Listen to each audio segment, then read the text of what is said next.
Hi there, this is Scott Nicholson and this is September 6th, 2008, and welcome to Scott's Stuff. Today I'm going to talk about the Library Game Lab. Now this is my research project.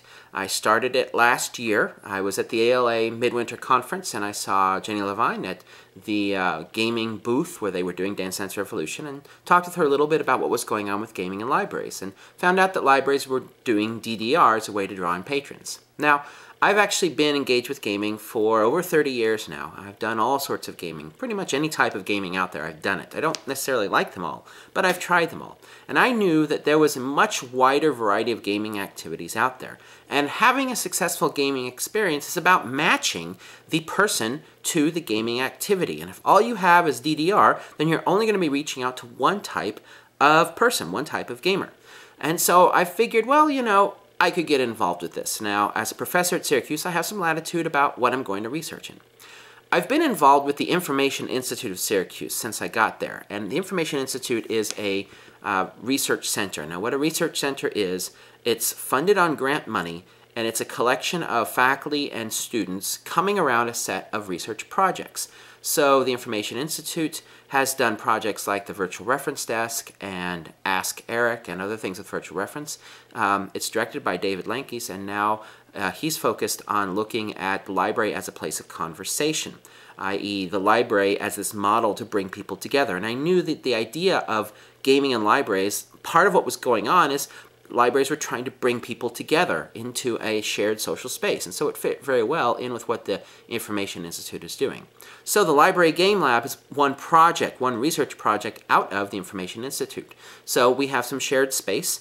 We have a space there at Syracuse University where we can store all of our gaming stuff. We don't have a lab that's set up all of the time. Instead, what we have is some temporary space so that when we need to do an event, we can pull everything out and set it up and use it, and then tuck it all away and shelve the games for next time. So there's not I have people who want to come and tour the lab, and there really isn't much to see. It's like, oh, look, here's a shelf of games. Hooray!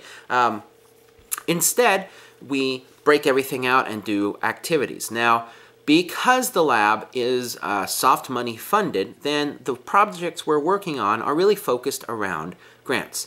And so here are the projects that we're doing right now. First, we got a grant from Gaylord, which is a library services group, to help us build up the lab.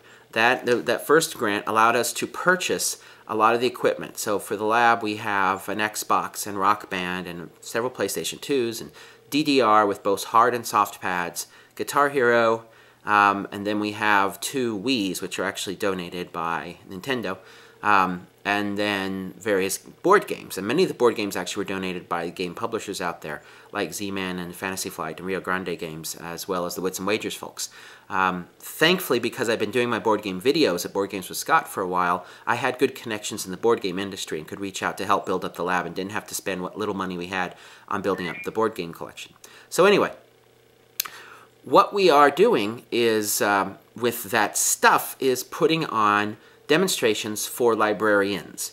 Now, our role is not to try and run a game day at a library. We don't have any sort of extra income coming in to replace stuff. It's not really, we're not selecting stuff that's designed for that level of use. Instead, what we do is we go to library events, library conferences, library workshops, and we demonstrate to librarians. We give them a chance to try out a lot of the games. So what we want to try and do is expose librarians to games that they may have never seen. Now, with the electronic games, we're using mostly games that libraries are already finding to be successes. As you can imagine, the Rock Band and DDR, Guitar Hero, Wii, those are all popular things.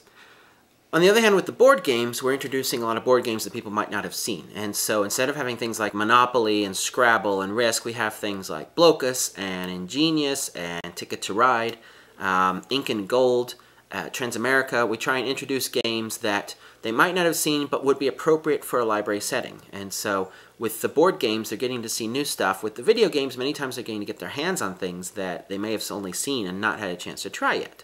We have, so we have events that come up, and if you want to find out when we have an event coming up, go to gamelab.syer.edu. That's a blog we have, and whenever there's something coming up that you could be at, I'll post it there so you know when you could come and see what we're up to. Our other two projects that are going on, again, come from grant funding. We recently got some funding through the E-Initiative project funded by the Kauffman Foundation. And what we're going to be doing with that is actually putting together a one-day conference in the spring at Syracuse University to help librarians in the Central New York area understand how to put together a gaming program. We're going to put it out there. We're going to make it as cheap as possible. And it'll be a one-day event so that librarians can come and see the game activities, understand how to set them up, learn about assessment, learn about marketing, just to begin to strengthen the network of people that are doing gaming programs in this area. Now, the third grant we're working on is with the American Library Association, and it's funded by the Verizon Foundation.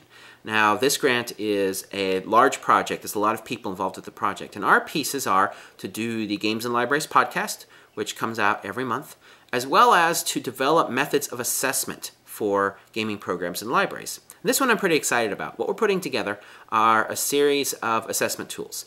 A library can come to the site and download these assessment tools for free. What it will be is a survey for the librarian to fill out about their library and about the program, surveys for patrons to fill out when they're done with going to the program, as well as a log for librarians to capture what went on during the program. They'll then come back and enter all that data into a system, and in exchange for entering the data, they'll get a nicely formatted report of what went on that they can use to present to their funders. Also then, we'll collect that data, and it'll be anonymized. We won't ask for any information that will identify patrons.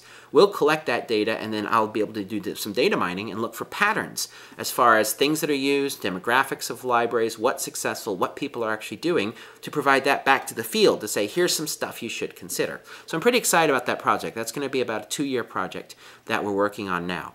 So those are the 3 main projects for the Library Game Lab. Now there's some other things we've been talking about, but part of it is my time. I also am the director of the Library and Information Science program, and I'll talk about what I do with that in a later episode.